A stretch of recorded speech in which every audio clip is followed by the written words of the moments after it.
Karena ini kesaktian kita. Tangan ya? Tangan itu adalah kesaktian kita. Energi itu kita bisa transfer melalui tangan. Nah.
Halo, selamat sore Bu Jero. Selamat sore. Oke, gimana kabarnya hari ini? Ya, seperti yang dilihat, kondisi sedang hujan. Ya, suasana hati ya menyesuaikan. Ya, tapi bukan sedih ya. Karena hujan ini kan berkah. Jadi ya kita ambil hikmahnya dari hujan itu. Jadi positifnya itu selain kita tidak kekurangan air, tumbuh-tumbuhan juga menjadi sehat. Nah begini kondisinya di pondok ya seperti ini. Jadi kita harus berdamai dengan alam itu sendiri. Kita harus memberikan vibrasi positif juga kepada alam. Bukan hanya manusianya saja yang diperhitungkan, tapi alam juga harus diperhitungkan. Tumbuhan perlu air, kita juga perlu air. Nah, jadi bukan kondisi bersedih ya. dikondisikan hujan sebagai air mata, itu salah. Kalau saya mengkondisikan hujan itu adalah berkah. Berkah kepada alam, lingkungan, serta makhluk hidup semua. Ngomong-ngomong, tempat ini sungguh asri ya. Jadi serasa kita itu duduk menghadap semesta itu sendiri, Iya, betul. menikmati. Sangat menikmati kalau memang tergantung situasi. Kalau memang kita bisa menikmati, ya menikmati. Kalau seperti saya sangat menikmati.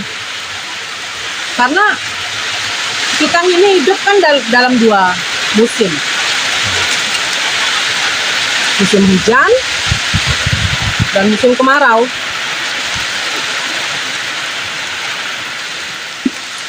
Jadi untuk menunggu hujan pun kita pasti butuh waktu yang lama.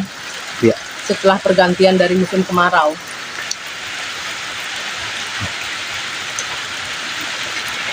Ngomong-ngomong tentang alam ini Bu Jero. Menurut Bu Jero sendiri, apa sih itu kebahagiaan? Kalau kebahagiaan ya,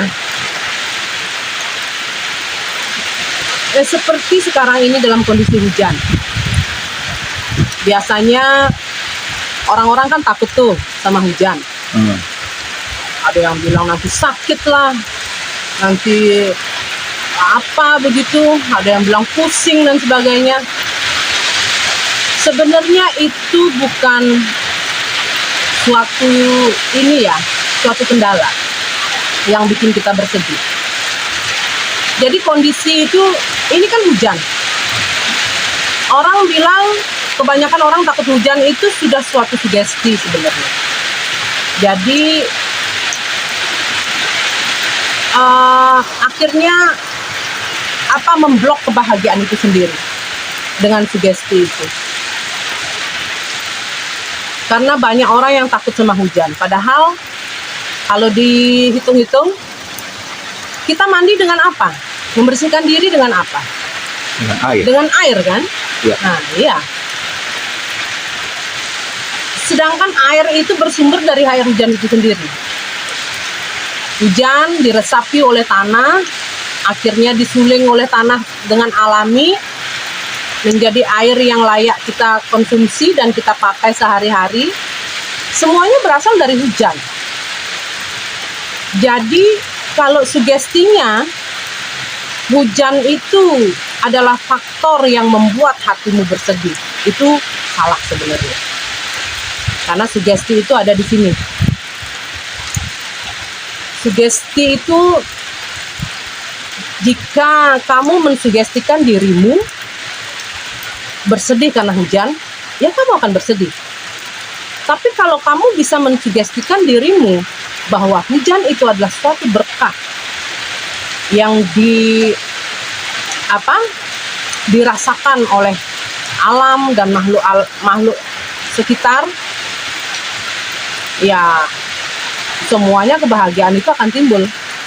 Makanya simpel sekali, konsep hidup bahagia itu simpel. Saya mencontohkan dari hujan saja. Kalau disugestikan bahagia, ya pasti bahagia. Coba bayangin, berapa makhluk hidup yang bahagia dari hujan itu? Tumbuhan, subur, itu kan simbol kebahagiaan. Makhluk yang hewan-hewan yang dahaga selama musim kemarau, akhirnya sungai mengalir karena hujan, mereka bisa minum dari situ. Dan banyak ya daerah-daerah yang tidak dialiri air dari PDAM.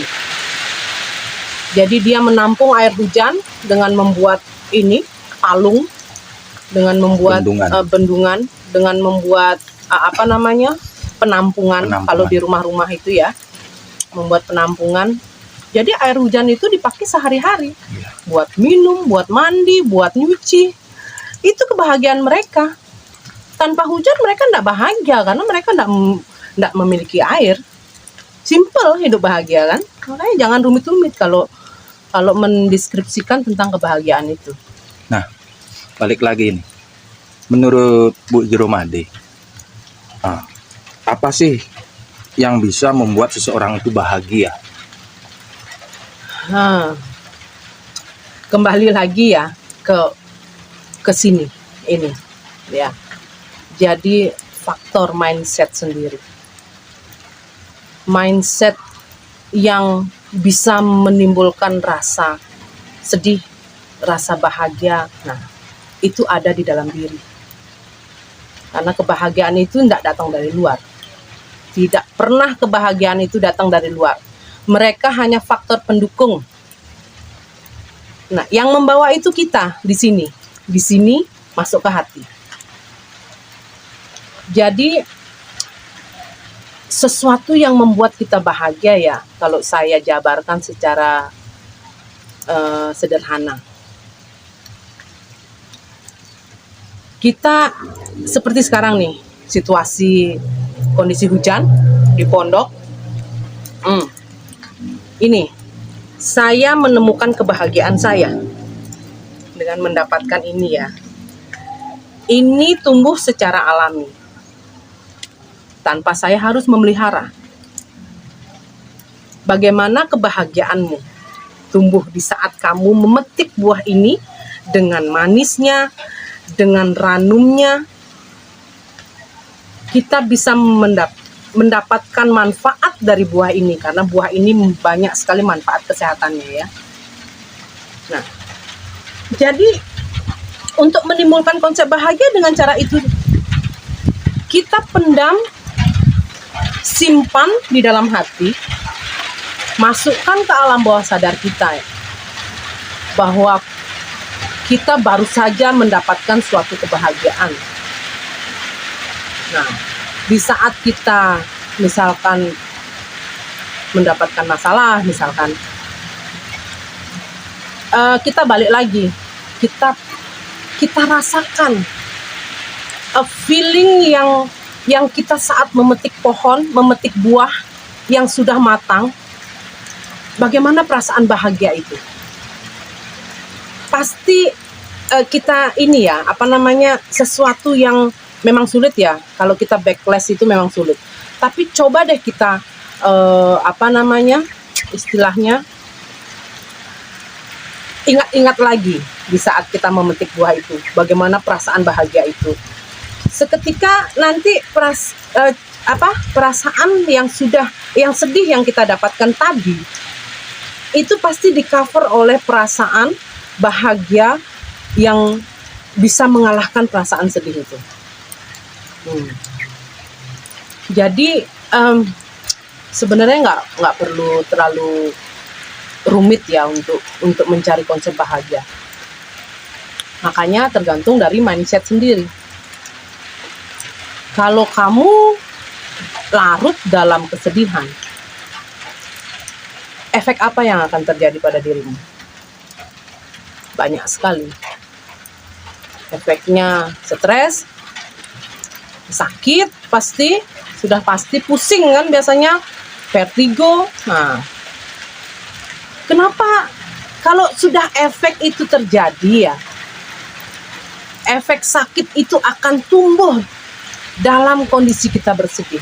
Kenapa harus dilanjutkan dengan pikiran yang selalu rumit gitu? Kan lebih baik jangan dilanjutkan.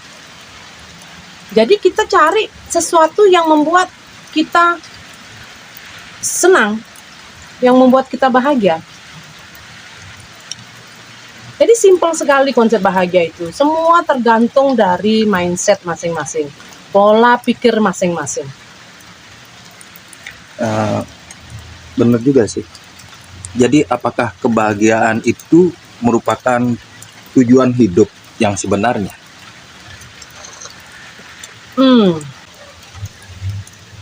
Jelas sekali tujuan hidup kita ya memang salah satunya mencari kebahagiaan. Tapi yang terpenting dari itu kan bagaimana kita bisa menimbulkan perasaan bahagia yang selalu kita bawa seiring dengan jalan kita. Memang sulit. Karena kenapa? Kita hidup ini kan bersosial. Kalau kita hanya memikirkan diri sendiri, kita memikirkan kebahagiaan untuk diri sendiri, itu kan terlalu naif ya jadi manusia. Jadi kita juga harus membagi kebahagiaan itu kepada orang lain. Jadi intinya tujuan hidup yang sebenarnya itu adalah bagaimana menumbuhkan rasa sosial yang damai dengan cara memberi kebahagiaan melalui kebaikan-kebaikan yang kita yang kita harus dalami.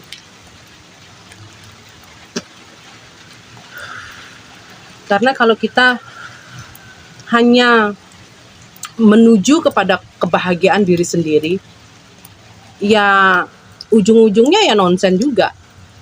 Karena apa yang kita kontribusi kepada orang lain kalau kita hanya memikirkan kebahagiaan diri sendiri?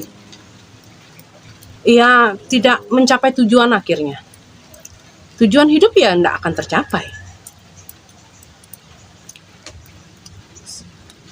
Di sini kita coba deh, Tuhan menciptakan begitu banyaknya manusia, makhluk dan alam di dunia ini ya. Kalau kita hanya memikirkan konsep kebahagiaan hanya untuk diri sendiri, bagaimana perasaannya?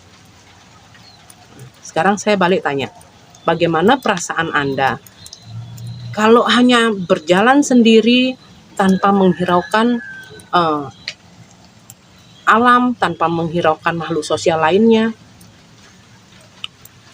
Kan akhirnya seperti berjalan dalam gelembung rotasi yang bulat itu aja, bolak-balik. Nggak ada tujuan akhirnya, tidak mencapai titik poros akhirnya. Makanya saya sebut Oke, tujuan hidup kita adalah mencari kebahagiaan itu. Oke, ya. Tapi di satu sisi tujuan hidup kita ini kan berdamai dengan alam, berdamai dengan makhluk sosial lain. Ngomong-ngomong tentang alam ini, bagaimana caranya meningkatkan kebahagiaan secara alami? Kebahagiaan secara alami. Ya seperti konsep hujan ini tadi. Kalau saya di sini ya secara personal menganggap hujan ini adalah berkah. Dengan menganggap hujan ini adalah berkah, itu sudah suatu konsep kebahagiaan secara alami. Karena tidak dibuat-buat.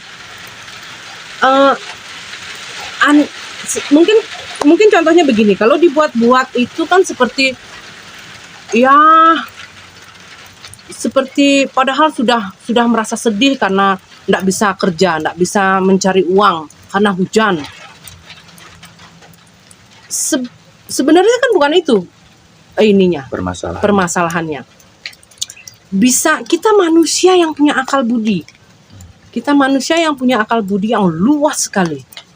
Yang bisa memikirkan jalan keluarnya. Yang bisa memikirkan jalan keluarnya.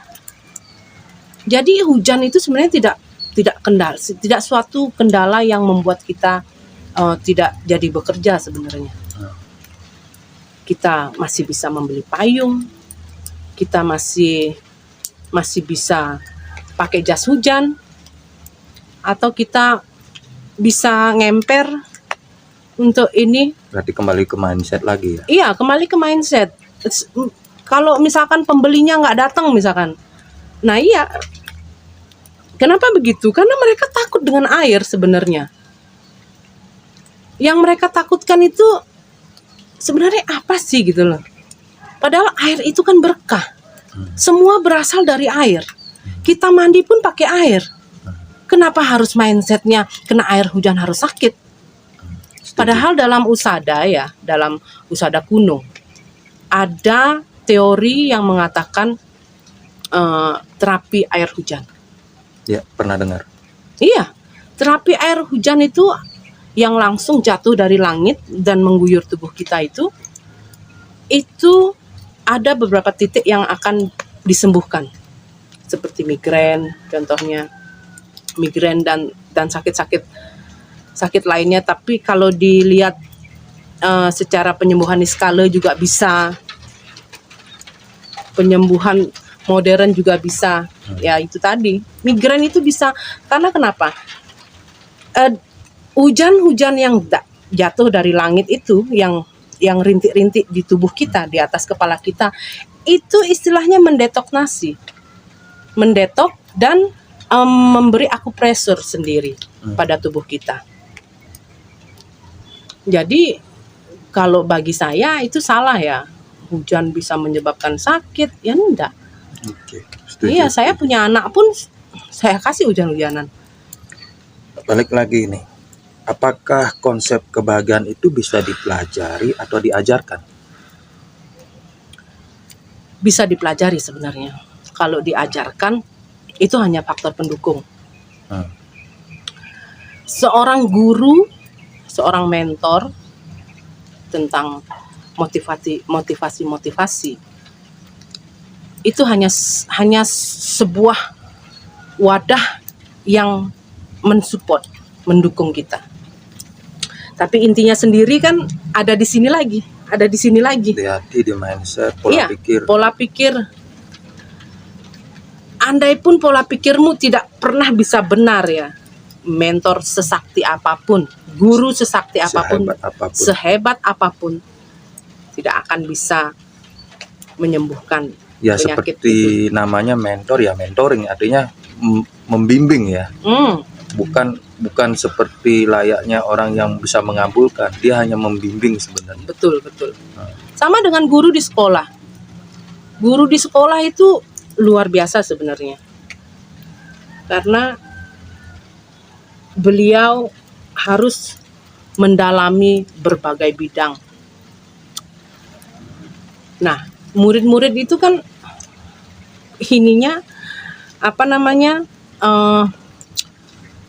tidak selalu kapasitas otaknya itu tidak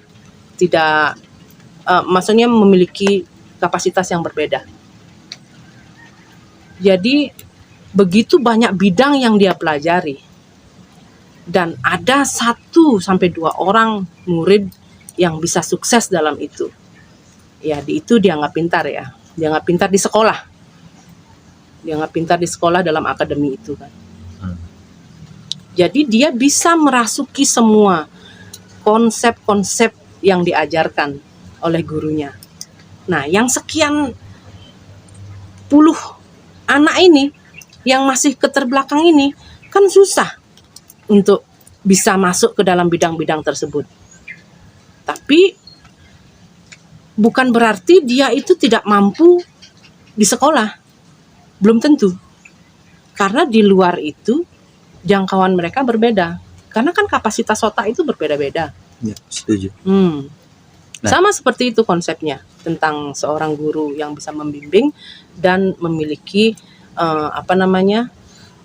kecerdasan yang alami dalam dirinya. Oke. Menurut Bu Jeromadin, apakah uang dapat membeli kebahagiaan versi Bu Jero? Aduh.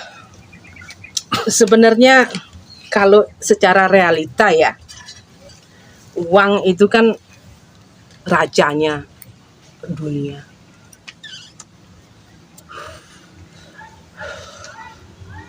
Satu, bisa membeli segalanya, dan kita tidak bisa hidup tanpa uang. Memang benar. Tapi kalau dalam konsep mendalam tentang bisa membeli kebahagiaan itu, saya kurang setuju tentang itu. Karena satu, coba deh dipikir ya, sekaya apapun pasangan suami istri, banyak kasus-kasus yang terjadi, mereka bercerai. Jadi bukan satu-satunya uang adalah faktor yang membuat menentu kebahagiaan itu. Bukan. Sebenarnya harus seimbang. Materi, rasa,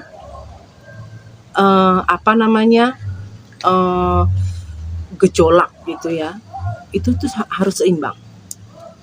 Kenapa begitu? Kita hidup memang harus bertanggung jawab untuk memenuhi kebutuhan kan. Walaupun kita hidup sendiri, entah hidup berkeluarga, ya kita harus bertanggung jawab atas diri. Kalau kita misalkan sendiri nih, single, ya kita harus bertanggung jawab atas diri kita sendiri untuk bisa makan, untuk bisa bekerja, menghasilkan. Saya tidak bilang kalau uang itu bukan faktor ya, tapi hanya salah satu istilahnya, faktor pendukung. Ya, hanya sebuah faktor pendukung saja sebenarnya. Tapi yang terpenting itu adalah rasa, walaupun kita ya hanya bisa memetik sayuran seperti ini, kita sudah bisa merasakan kebahagiaan itu. Kan ini yang utama. Yang utama ini bisa merasakan, bisa menikmati nikmatnya masakan yang kita buat dengan tangan kita sendiri. Ngomongin tentang rasa, apakah kebahagiaan akan terasa sama pada setiap orang itu sendiri? Hanya dari masing-masing orang memiliki rasa kebahagiaan yang sama gitu jika diukur. Sulit juga ya, karena setiap individu itu kan tidak bisa mendalami individu lain ya. Masuk ke jiwa mereka tidak bisa. Kita di sini kan hanya spekulasi saja. Spekulasi tentang karakter manusia lain, tentang tabiat dan sifat manusia lain gitu kan. Hanya mempelajari sebenarnya dan menerka-nerka. Hanya menebak, oh ini begini. Tapi yang intinya sekali itu ada di dalam diri masing-masing. Berarti kita tidak bisa menerka-nerka kebahagiaan seseorang. Jelas. Versinya beda-beda ya. Versi kebahagiaan orang itu beda-beda.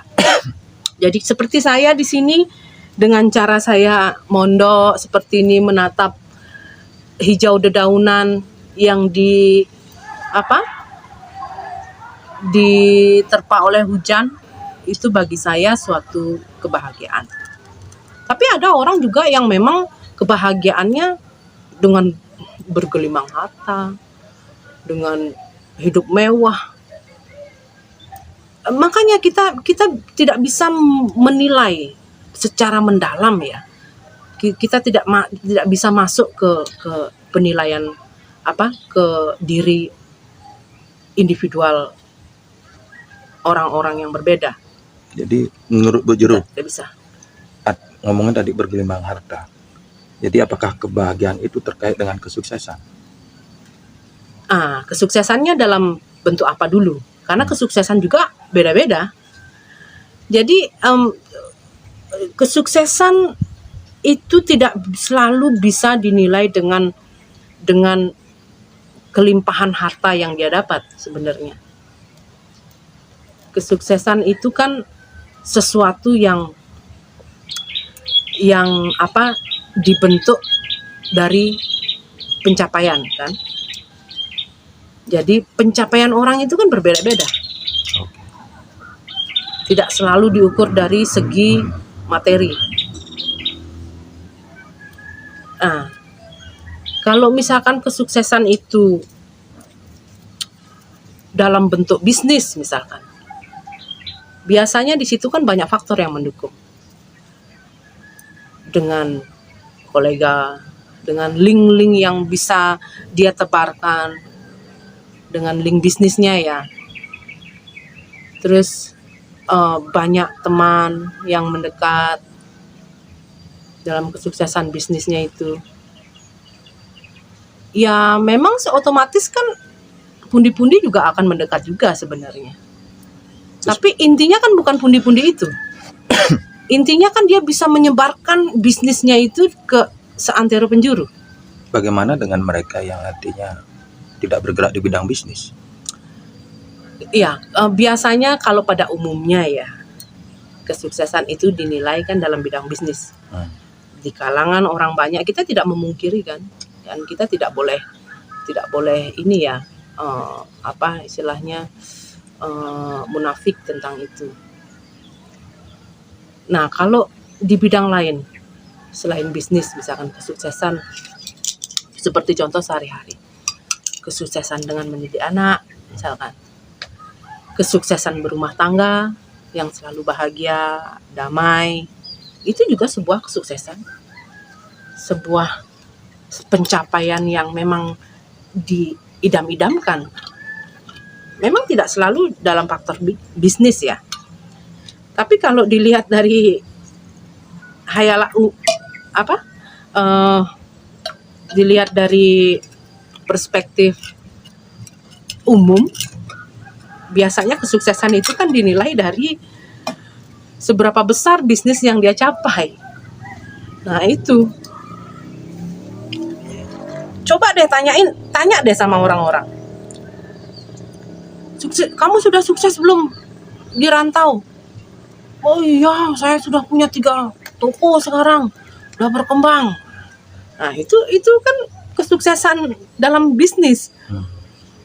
Kebanyakan memang mungkin 80% lah manusia melihat kesuksesan itu ya tolak ukurnya adalah bisnis yang berkembang.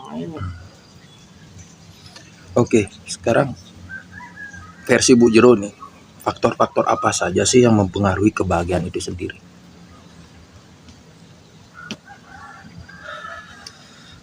Sebenarnya faktor lingkungan juga faktor kehidupan sehari-hari, faktor, kalau yang paling penting itu adalah faktor dari diri sendiri sebenarnya. Itu yang paling penting. Lingkungan dan yang lainnya itu kan hanya sekedar pendukung. Jadi semuanya itu berpatok pada diri kita. Oke, setuju. Iya, jadi kita tidak bisa memungkiri. Coba deh, seperti anak muda yang lagi putus cinta misalkan. Mereka itu sudah dirangkul sama teman-temannya. Ayo kita ini disupport dengan cara ramai-ramai gitu. Dengan cara kita hangout atau camping lah, pokoknya teman-temannya sudah membantu misalkan. Tapi kalau pikiran lagi galau kan susah sekali mencari kebahagiaan itu. Di tengah keramaian pun merasa sepi akhirnya. Makanya faktor pendukung yang paling utama itu adalah diri sendiri, dan tidak ada faktor-faktor lain sebenarnya. Faktor lain itu hanya sebuah supporter, hanya sebuah dukungan.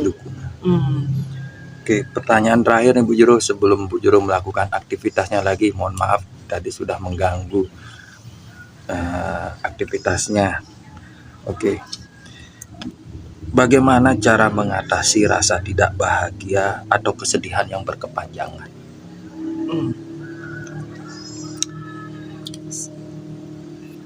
Sebenarnya kita sebagai, istilahnya, andai kata kita sebagai guru ya, dan kita memberikan motivasi yang benar-benar hebat gitu ya. Tapi kalau manusianya sendiri geblek gitu ya, dan ini terlalu terblok oleh rasa bersedih itu, oleh rasa keterpurukan, susah juga.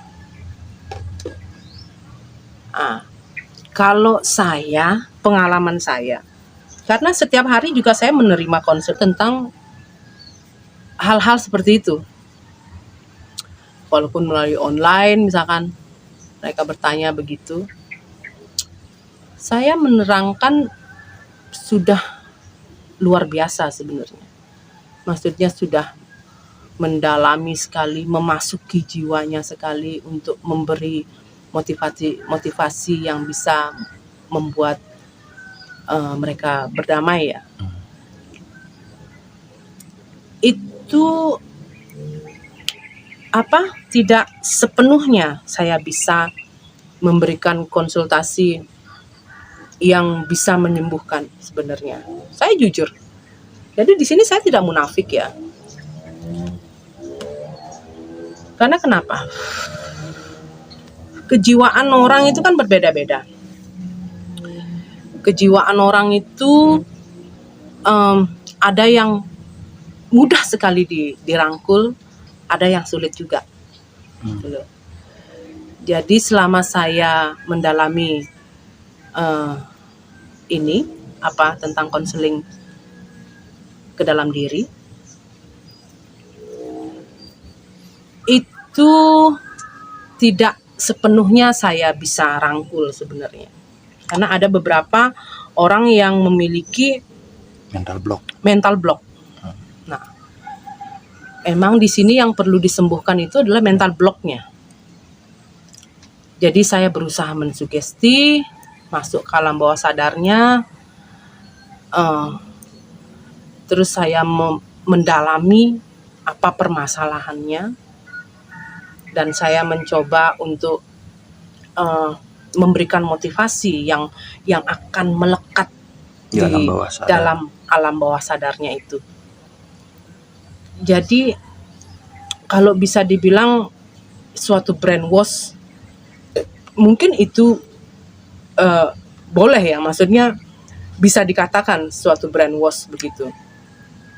Karena orang-orang yang mental blocknya ini terblok oleh permasalahan yang rumit yang dia bawa dalam dirinya, itu memang harus harus bersihkan dengan brainwash itu. Karena memang susah.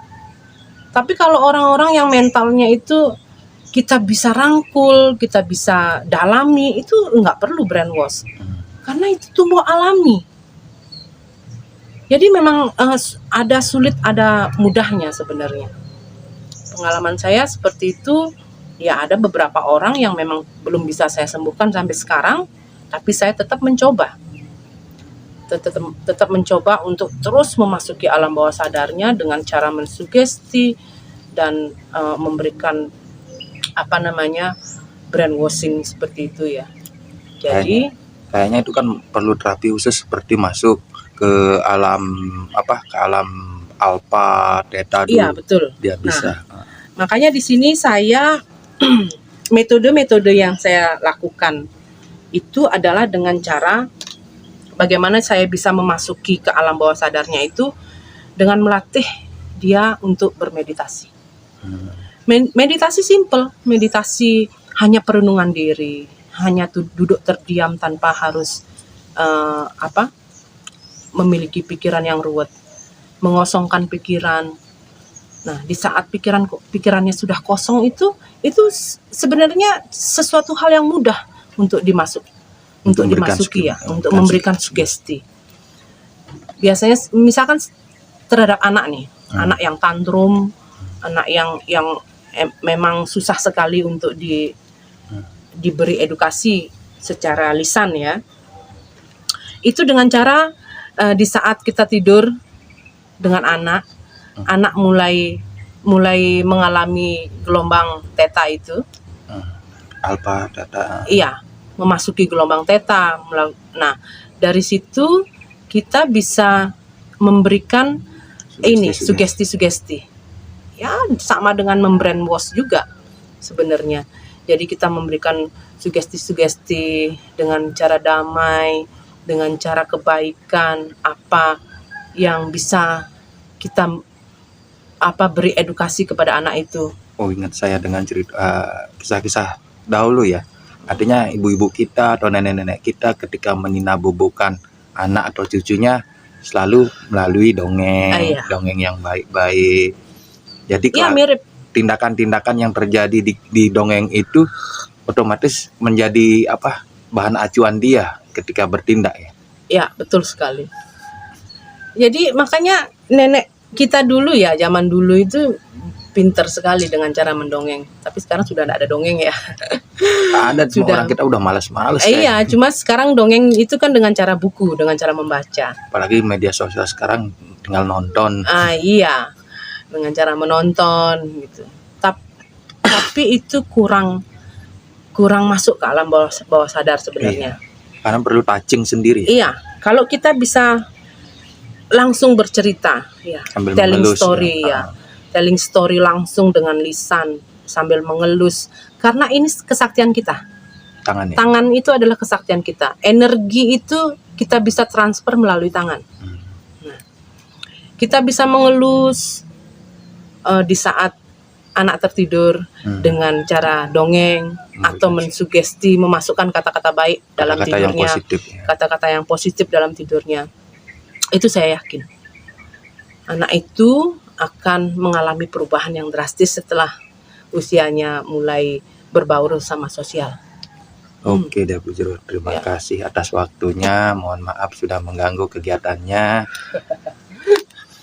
Oke, Kang Yang niki di pondok nggih. Niki dengan situasi hujan. Ten wenten api. Niki paling cuma wenten buah-buahan aja yang bisa dipetik. Terus ya sedikit bekal sih. Oke, terima kasih Bu Jero ya. Salam sehat, selalu bahagia, rajang, rayu. Nggih, sami-sami. Matur sukseme. Nggih, suksema muali. Jika Anda suka dengan apa yang kami sajikan, silakan tekan tombol like. Dan jika sekiranya apa yang disampaikan bermanfaat, jangan lupa klik tombol subscribe agar kami bersemangat lagi membuat video-video seperti ini. Jika ada saran dan kritik, silakan isi di kolom komentar. Kami dengan senang hati akan membalasnya. Terima kasih.